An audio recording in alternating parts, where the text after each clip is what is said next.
My parents don't understand. All the drinking and fighting means I'm scared. I'd like a cuddle, perhaps a bedtime story, but mostly I'd like them to stop shouting at me. And sometimes they hit me.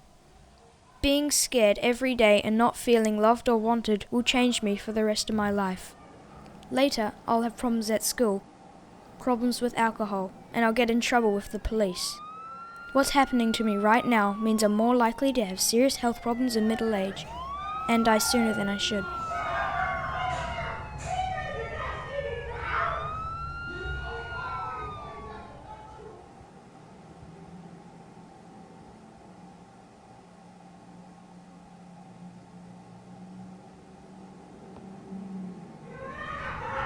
Doctors say my life is full of adverse childhood experiences, or ACEs. But in my world, this means I see Dad hitting Mum. Dad's got a drinking problem, and Mum's always crying, even with the tablets. I'm always being shouted at, and hit. After the booze and cigs, there's not a lot of money for toys or clothes, or even food. I'm getting used to being scared all the time, but now I'm just angry. Doctors say things are changing inside me. My brain isn't learning how to control my feelings properly. My body can't relax like those kids who don't have ACEs. So my body won't be able to repair itself properly when I get older, making it more likely I'll get cancer or heart disease as an adult. It hurts when my parents hit me, but the real damage is hidden, and that damage will be with me for life.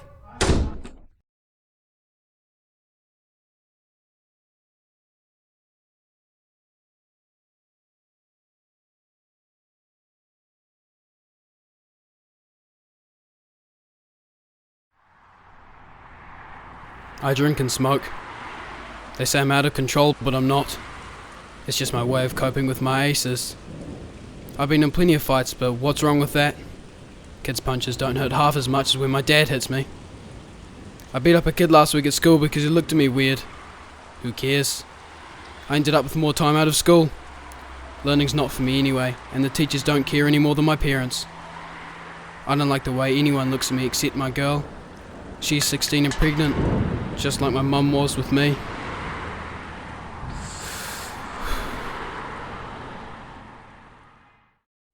So this is where I've ended up. I've got diabetes and cancer is probably on the way. I know these kill you, but I couldn't do without them. I've never had a proper job and I've spent time inside. I hit my kids. I hit their mum too, until she left. So my kids have grown up with ACEs. And now my daughter had her first kid. She's 16.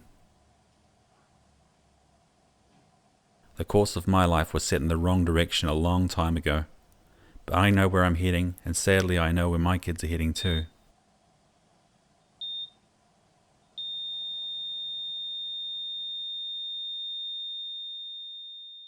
This doesn't have to happen. A little help in childhood makes a big difference to where life takes you. When I was a baby, the nurses noticed that my mum wasn't coping and helped her and explained how important my childhood is to the rest of my life. So, with a bit of help, she coped. The police came around after next door complained about the noise from Mum and Dad fighting. They asked how I was feeling. I told them I was scared all the time. Mum and Dad got help, the shouting got better, and the hitting stopped. I even got some bedtime stories.